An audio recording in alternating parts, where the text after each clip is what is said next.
feelings. It's like I can't walk on the ceiling. Hi everyone, welcome back to another Gel X video. Hope you guys are doing well. I really show my face here when I am doing these videos, so I thought I would come on here after I've done this set to kind of just touch base with you guys. I would say like I really do enjoy the gel overlay method because I feel like the cuticles are quite good and quite crisp. So yeah, I'm definitely not perfect at doing my like cuticles and all of that stuff. I'm getting there, you know. I'm getting there. I think I'm also very much a perfectionist. So I feel like I have a little bit of more practice to go to perfect this technique. But yeah, I love how my nails look. This color is so stunning. This is the shade La Dolce Vita for mascara. So stunning, you guys. Okay, now you guys can see it better.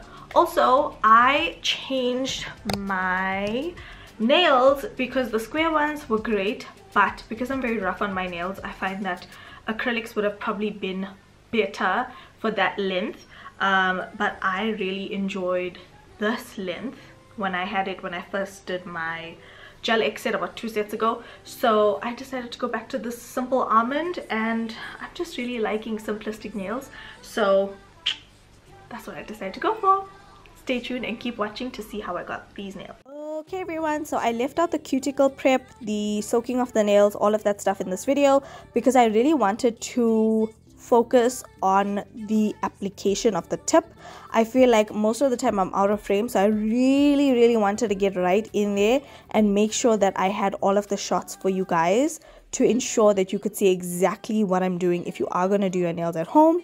I'm starting off by measuring my tip size. I like to do this after I've done all my nail prep, push back the cuticles, cut the cuticles, and buff the nails. And I'm going to size up all of my fingers. I start with the pinky, then move on to the ring finger, and I like to size both hands at the same time because typically your nail beds on both hands are more or less the same size. They might just be a slight difference. Like I noticed the nail beds on my right hand are slightly bigger than my left hand, but it's only for like my thumb and index finger. So yeah, I'm making sure I'm sizing up these tips. Then on some of your fingers you may see that the tip is not fitting flush. Now this tip is really important, and when I first started doing Gel X about, I would say 8 to 9 months ago, I never used to do this step and I regretted it because it is so important to get that cuticle area as close to your natural cuticle as possible. Like it mustn't be like slightly bigger than your nail bed or slightly smaller. It must fit exactly. I used square tips previously and I didn't realize that the cuticle area was a bit more square and my cuticle area is quite rounded. So I stuck on these nails, and when I tell you that it started to lift from the cuticle, it was honestly the worst. It didn't cure fully because it didn't make full contact with my nail towards my cuticle, so it started lifting. So please make sure you spend some extra time doing this prep because it works wonders. I also went in and etched the nails on the inside to bond that nail tip to your nails using that builder gel, and then I'm going to go in with the cleanser and I'm just going to dust off any dust on my natural nails, not forgetting to put my UV glove back on, or on rather. I don't know why I said back on. I always forget to put my UV glove before I start the priming. Please make sure you do this because the XXX bond is quite sticky, so any fibers on the inside of your glove will stick to the primer. I'm starting with the Dehydrate. Again, most of these products are from mascara. Even the gel polish today is from mascara. And I think a few of you asked me, where did I get my nail file from? I believe it was Mad's Nail and Beauty Supply. I initially forgot, but I'm pretty sure I initially ordered one from her and then it stopped working after I think a day, and then I returned it and I actually got this nicer one from her. So invest in a nice nail file because it lasts quite a while. And then I'm going to go in with the nail or Supreme nail foundation rather. I was about to say Nail Supreme foundation. This is in the shade Clear, and I'm going to apply this on all of my nails. Don't be fooled, guys. I look so left-handed right now, but I'm actually right-handed. I always start by doing my right hand first, which is my dominant hand, because I feel like I have better control of my left hand when there is less product on it. So I am starting with my right hand. I decided to include it into the video today so you guys could get more experience, or like you guys could see more of a demo in terms of watching me apply the tips, because I only have 5 fingers on my left hand and sometimes I'm out of frame. So there's only 5 tries that I get. So after applying a thin layer of the Supreme Nail Foundation in Clear, I am going to start applying the tips. And I have this gooseneck lamp here from Shein. It is a lifesaver, you guys. Look at how effortlessly I'm applying these tips. Apply, cure. Previously, I would apply, faff. Gel is seeping into the cuticles. What a mess. This is from Shein. I know Shein is having a situation right now, especially in South Africa. I'm so sorry, guys, but I think I paid just over 100 Rand for this. In the South African market, I think you'll be paying like 550 Rand for this lamp, if not more. So as you guys can see, I am applying the tips with this Supreme Nail Foundation. I'm going to try and zoom in a few shots so you guys can see exactly what I'm doing and how the gel just kind of like squeezes to the full length of the nail. If you guys find that there is some spillage under your tip or there's extra gel, I like to take my cuticle tool and I just take the scraper side and I just make sure I scrape off any excess gel. I initially thought it's not a big deal, like that excess gel is not going to be a problem, but when your nails grow out, it tends to catch on things. So just scrape out that excess gel so that it doesn't get in your way. Okay, here's a nice close-up shot. You can see I am getting into nice contact with the nail and with the cuticle part of the tip, and I'm pushing it all the way forward until all the gel reaches the end of the nail bed. Now you saw how far away I had a gap from the nail and the tip, and this is basically what the overlay method is. I think I left a little bit of the gap in the last video, but you ideally want a little bit extra of a gap, and this is going to be perfect for if you know you're struggling to apply your tips and you constantly have spillage along the cuticle line. This is perfect. I actually never really have spillage when I do this method, so it is amazing. Also, hold your tip at a 45-degree angle. Let's go back to maths now. Hold your tip at a 45-degree angle on the nail and then squeeze down. I previously was just placing the tip on the nail. That was my mistake. I was just placing it and it would spill on the sides. So you want to make sure you're placing it at a 45-degree angle and then push down and squeeze. So that was my mistake. Learn from me, guys. Then we're going to go with the other hand. You guys saw we did the whole prep thing. We cleansed with the cleanser. We did the 2 primers, the dehydrator and the triple bond. And then we're going in with a thin layer of Supreme Nail Foundation. And I feel like the sticking off the tips is actually the easiest part. And then it's actually like getting the cuticle to blend and all of that stuff that is actually a bit more tedious. But I feel like as your nails grow out, it is so much more worth it. And I find that with this method, which is the overlay method, my nails actually look a little bit like acrylic nails. So I like that look. I feel like it gives me strength, and because I've had acrylic nails for so long, I have that confidence that my nails are going to last, even though Gel X typically does last. And yeah, another nice zoom in shot. As you guys can see, I paint a thin layer on the actual nail and then put a little bit extra towards the cuticle. Here I thought, okay, maybe I have too much, so I took off a little bit with the brush. So as you guys can see, almost like a 45-degree angle, and then you squeeze, and you can see there's minimal gel coming off towards the cuticle.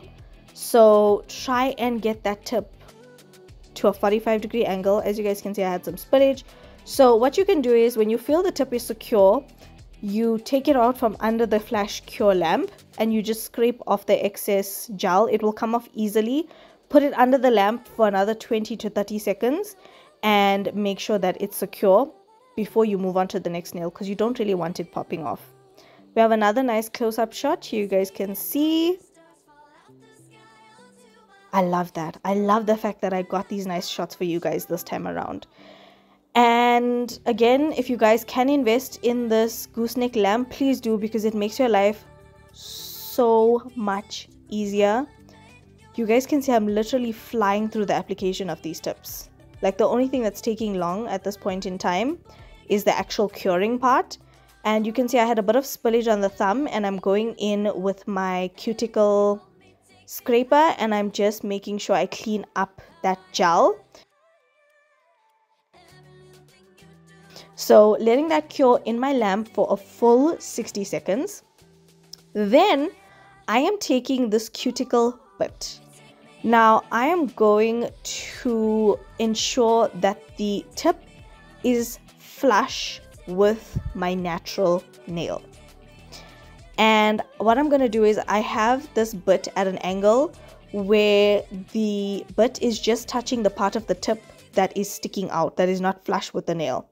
So we're allowing this to just create a nice smooth flush transition from the tip to the nail. And I'm ensuring that I just get right in there on all the nails. Obviously I was out of frame for most of this, I do apologize, but you can even use a hand file and just touch that right at the tippy top of the cuticle. You don't want to file your nail, you only want to file the tip, because you will weaken your nails. Always make sure you are protecting your natural nail.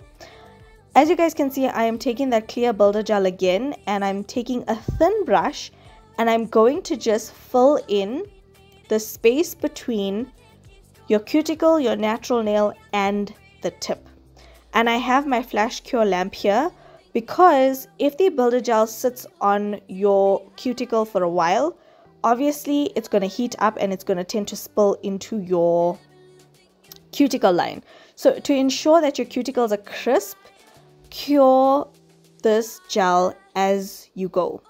So I was out of frame for most of this because, you know, you have to get really in there. As you guys can see, this brush helps me get really in there into the cuticle, and to ensure that the cuticle line is crisp and that I have fully covered the cuticle to the tip.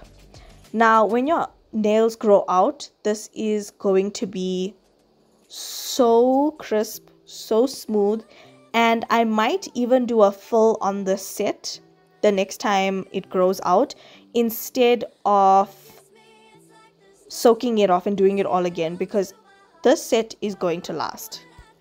And then once I have fully cured all of the cuticle areas, I'm going to put it in the lamp for a final cure to ensure that that product is cured fully. If you do not cure your products fully, what can tend to happen is that you can tend to get an allergic reaction, and you can tend to develop, I think it's called contact dermatitis or something like that, because the product is not fully cured. So what I did with my file is I went in and I filed along the cuticle area so that that builder gel and the tip were flush together. I also went ahead and shaped these nails into an almond. I used a scissor and cut the corners of this coffin tip, and then I filed them into this almond shape. I also went ahead and did one extra layer of builder gel on these nails, which I was running out of time and my camera battery was flashing, which you will understand soon, because as I was painting these nails, my camera battery died. I know, the struggles of being a content creator. And so I went ahead and I painted one layer of the Supreme Nail Foundation, which gave my nails that like elevated acrylic looking vibe. And also it allowed me to create a nice smooth base, because if there was any bumpiness that I found, I went ahead with a buffing block, not a nail file, a buffing block, and I just smoothed that over. As you guys can see, like battery died and nails were painted. I did 3 coats of this La Dolce Vita shade from mascara, and then I'm going in with the carbon top coat. This top coat is so amazing, you guys. If you don't want your nails to stain with turmeric It does stain for like, I would say a little bit just after you eat, but like once you put your hands in the sun, it goes away, and sometimes it barely even stains. So this is a really, really good top coat. And yeah, I know there was a lot of information in this video to grasp, but I feel like the gel overlay method is a lot easier. Yes, it's a little bit time consuming to just ensure that that cuticle is nice and crisp, and you know, you have to just put an extra layer of builder gel once you get that cuticle area nice and filled in, just to ensure it's nice and smooth. But as you guys can see, it is smooth. There's no differentiation between where the tip is and where my natural nail is. And when I eventually do another set, I probably won't soak off this entire set like I said, and I probably will just fill in the cuticle area, and it's going to make my life so much easier. So if you guys were struggling with the Gel X method, the overlay method is so much easier. I was fighting for time, guys. It was load shedding, and I applied my cuticle oil really quickly. This one is from Woolies, and this is the finished look. I absolutely love this set. I'm really enjoying clean girl nails. And yeah, you guys, thank you for watching. Don't forget to stay all day every day with and without makeup.